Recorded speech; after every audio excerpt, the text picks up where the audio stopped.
बरसों से बाल सफेद थे, ये पेस्ट लगाया और बाल ऐसे काले हो गए कि पूछो मत। जो हेयर रेमेडी हम आज लेके आए हैं उससे आपके सफेद बाल जड़ से काले हो जाएंगे। सिर्फ बड़ी उम्र के लोगों के लिए ही नहीं बल्कि जिन नौजवानों में प्रीमेच्योर ग्रेइंग हो गई है वो भी इसे यूज करके रिजल्ट्स हासिल कर सकते हैं।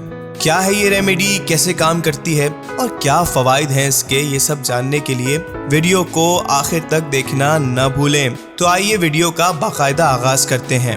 हेयर ब्लैक करने वाला पेस्ट बनाने के लिए आपको दरकार है कुछ खास अज्जा। सबसे पहले आपने एक बोल में 2 टेबलस्पून चाय की पत्ती ले लेनी है, वही पत्ती जो कि नॉर्मली आपके घर में यूज होती है।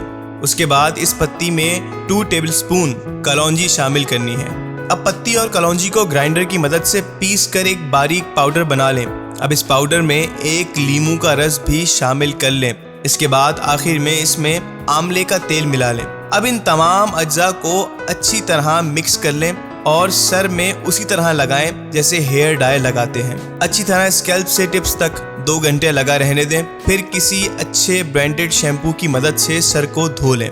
आपके बालों का रंग इतना अच्छा और इतना स्याह हो जाएगा कि बयान से बाहर है। बाल स्याह होने के साथ साथ खुश रंग, खुशनुमा और जाज़िबे नजर आएंगे। उम्मीद है कि आपको हमारी आज की वीडियो ज़रूर पसंद आई होगी। अगर आप हमारे चैनल पर नए हैं तो आपसे दरख्वास्त की जाती है कि आप अभी हमारे चैनल को सब्सक्राइब कर दें और साथ ही मौजूद बेल आइकन को भी दबा दें ताकि हमारी हर नई आने वाली मुफीद और मालूमाती वीडियो आप तक बर वक्त बआसानी पहुँच सके।